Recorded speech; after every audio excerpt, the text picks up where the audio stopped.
नमस्कार दोस्तों स्वागत है आपका आज के इस वीडियो के अंदर, जिसके अंदर हम लोग डिस्कशन करेंगे amendments to the Indian constitution. Bharat का जो संविधान है उसमें कितनी अमेंडमेंट्स हैं, कैसे कैसे अमेंडमेंट्स हो सकती हैं और आज तक की कुछ इंपॉर्टेंट अमेंडमेंट्स क्या हैं। और भारत के संविधान का एक बहुत इंपॉर्टेंट कॉन्सेप्ट है the concept of basic structure, वो कैसे काम करता है। तो ये सारे प्रोविजंस आज हम लोग डिस्कस करेंगे, हमारे साथ बने रहिएगा आप। तो हमारा टॉपिक शुरू होता है amendments to the Indian constitution. हमारे कॉन्स्टिट्यूशन के पार्ट 20 के अंदर ये प्रोविजंस दे रखे हैं amendment to the constitution article 368 के तहत। बहुत इजी लैंग्वेज में अगर हम आम भाषा में बात करें तो हम लोग आर्टिकल 368 की बात करते हैं। आर्टिकल 368 की बात करते ही हम लोगों को समझ में आ जाता है कि हम लोग भारत में अमेंडमेंट्स के का जिक्र कर रहे हैं और ये पार्ट 20 का पार्ट है। तो article 368 provides for the procedure for amending the constitution of India.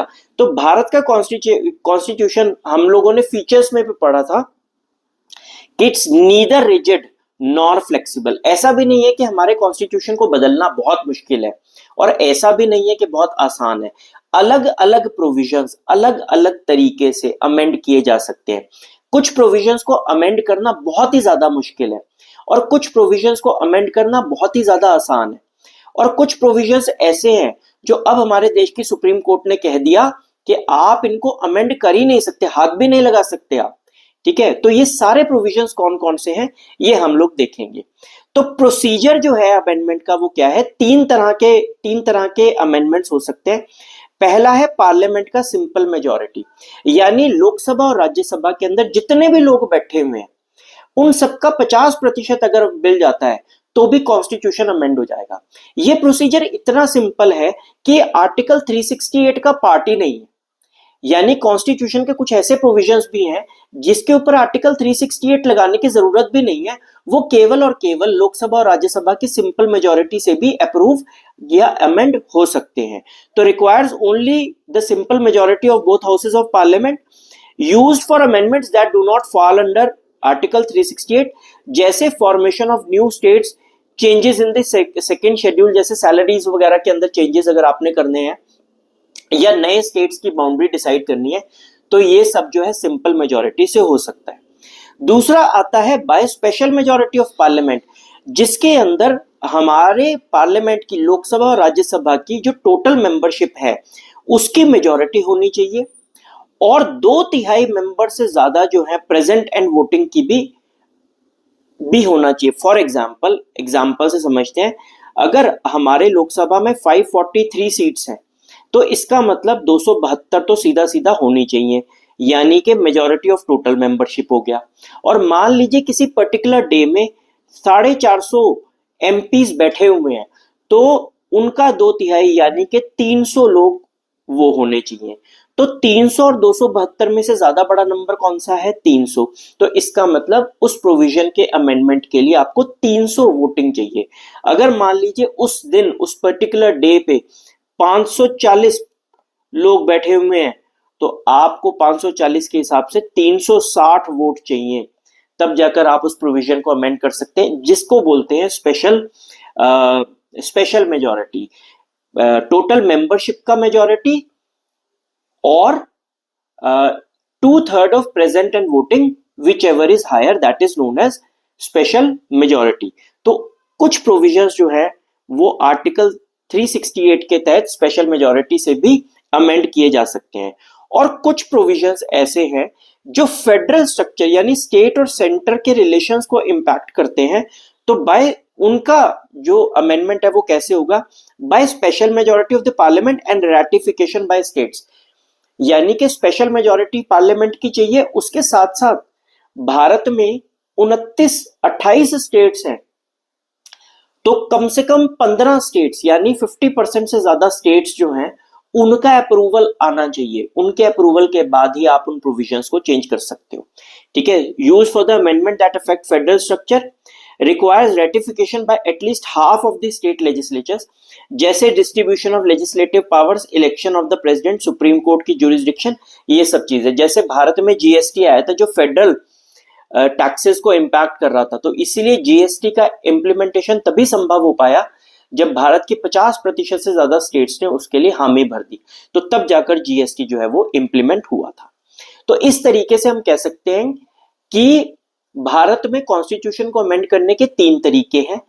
पहला है bye simple majority of both houses of parliament, दूसरा है bye special majority of both houses of parliament, तीसरा है bye special majority of both houses of parliament plus ratification by the majority of the state legislatures. तो इन 3 provisions के through Bharat में constitution को amend कर सकते हैं। अगर हम इंपॉर्टेंट अमेंडमेंट्स की बात करें जो भारत में आज तक हुई हैं, तो सबसे पहली अमेंडमेंट थी फर्स्ट अमेंडमेंट 1951, जिसने 9th शेड्यूल को ऐड किया, दूसरा था 7th अमेंडमेंट 1956, जिसने हमारे देश की स्टेट्स को लैंग्वेज के आधार पर बनाया स्टेट्स रीऑर्गेनाइजेशन कमीशन के बाद। तीसरा है 24th अमेंडमेंट, जिसने पार्लियामेंट की पावर को क्लैरिफाई किया कि वो कॉन्स्टिट्यूशन को अमेंड कर सकती है, जिसने पार्लियामेंट को की जो पावर है वो इंक्रीज की।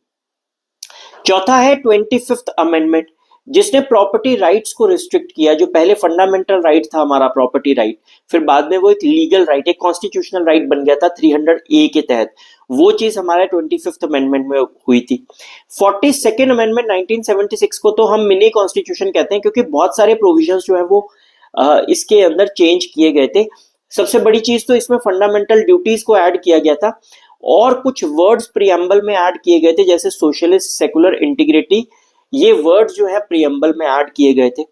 44th अमेंडमेंट एक्ट हमारे लिए इसलिए जरूरी है 1978 में, क्योंकि कुछ प्रोविजंस 42nd अमेंडमेंट में जो इंक्लूड किए गए थे उनको निरस्त किया गया, reverse many provisions of the 42nd amendment act, restored the right to property as a legal right. तो जो राइट टू प्रॉपर्टी है उसको लीगल राइट के तौर पर यहां पर रखा गया था। नेक्स्ट आता है 52nd अमेंडमेंट एक्ट 1985। तो ये इसने एंटी डिफेक्शन लॉ को रखा था, हम लोगों ने पढ़ा है 1985 के अंदर 52nd constitutional amendment act anti defection के बारे में ये उसने इंप्लीमेंट किया था। 61st अमेंडमेंट 1989 ने जो वोटिंग एज है 21 to 18 कर दिया था। 73rd और 74th अमेंडमेंट हम लोग पढ़ चुके हैं। 73rd अमेंडमेंट जो है वो पंचायती राज सिस्टम के बारे में है, जबकि 74th amendment urban local bodies यानी म्युनिसिपैलिटीज के बारे में है। 86 कॉन्स्टिट्यूशनल अमेंडमेंट एक्ट ने क्या किया था, राइट टू एजुकेशन को एक फंडामेंटल राइट बनाया था। 101st अमेंडमेंट जो है उसने जीएसटी को इंट्रोड्यूस किया था।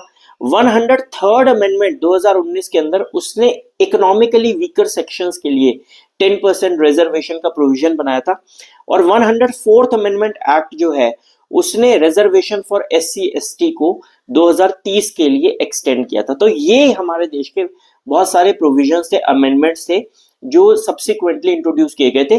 कॉम्प्रिहेंसिव लिस्ट नहीं है ये, और भी बहुत सारे ऐसे अमेंडमेंट्स हैं जो काफी इंपॉर्टेंट हैं, लेकिन वो लिस्ट फिर बहुत बड़ी हो जाएगी, ठीक है। तो इसलिए ये वाले जो अमेंडमेंट्स हैं ये काफी ज्यादा इंपॉर्टेंट होते हैं।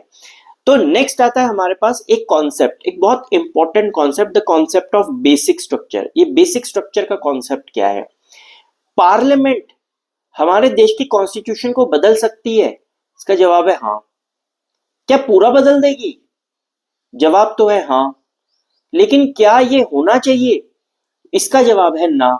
क्यों? क्योंकि आप समझिए कि कभी कोई ऐसी सरकार हमारे देश में आए जो अपने ही घमंड में हो और वो पूरा का पूरा कॉन्स्टिट्यूशन ही खत्म कर दे और कहे कि अब हम आ गए हैं, अब इसके बाद कॉन्स्टिट्यूशन रहेगा ही नहीं, अब जो हम कानून बनाएंगे वही चलेगा। क्या ये जायज है? नहीं, ये तो जायज नहीं है। तो यहां तक हम लोग कैसे पहुंचे? आज हम जहां बैठे हुए हैं, हम लोगों को ये समझना चाहिए कि पार्लियामेंट किस तरीके से इवॉल्व हुई, उसकी पावर्स कॉन्स्टिट्यूशन के बारे में कैसे इवॉल्व हुई, हमारे को इस केस में पता लगता है। बेसिक स्ट्रक्चर का डॉक्ट्रिन जो है वो ये कहता है कि भारत के संविधान के कुछ फंडामेंटल फीचर्स है, कुछ बेसिक फीचर्स हैं जिनको हमारे कॉन्स्टिट्यूशनल अमेंडमेंट एक्ट से डिस्ट्रॉय नहीं किया जा सकता, उनको खत्म नहीं किया जा सकता। यानी हमारे देश की पार्लियामेंट कुछ प्रोविजंस को हाथ भी नहीं लगा सकती है। ये डॉक्ट्रिन जो है ये केशवानंद भारती केस के अंदर एस्टैब्लिश किया गया था 1973 के अंदर।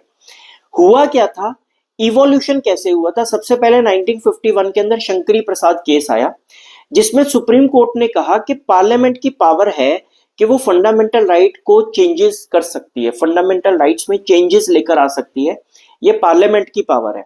गोलकनाथ केस 1967 में सुप्रीम कोर्ट ने कहा कि नहीं भाई, हमने जो 1951 में 16 साल पहले बात की थी वो गलत है, पार्लियामेंट की फंडामेंटल राइट्स को लेकर कोई पावर नहीं है, पार्लियामेंट जो है वो फंडामेंटल राइट्स को एब्रिज नहीं कर सकती, रिवोक नहीं कर सकती, रिपील नहीं कर सकती, कैंसल नहीं कर सकती।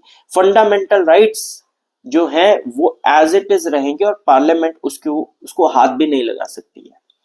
1951 में सुप्रीम कोर्ट ने कहा कि आप कुछ भी कर सकते हो, पार्लियामेंट बहुत खुश कि हाँ जी हम कुछ भी कर सकते हैं। 1967 में कहा क्या फंडामेंटल राइट्स को नहीं हाथ लगा सकते, तो पार्लियामेंट को गुस्सा आ गया, पार्लियामेंट ने 24th अमेंडमेंट एक्ट पास किया और जिसके अंदर उन्होंने साफ साफ लिखा कि हम किसी भी कानून को, किसी भी फीचर को, किसी भी एरिया को, कॉन्स्टिट्यूशन के किसी भी पार्ट को हम लोग अपनी मर्जी से कैसे भी तोड़ सकते हैं, मरोड़ सकते हैं, अमेंड कर सकते हैं, यह हमारी मर्जी है और सुप्रीम कोर्ट या हाई कोर्ट की कोई पावर नहीं है कि वो हमें बताए कि हम क्या करना है। सुप्रीम कोर्ट की कोई पावर नहीं है।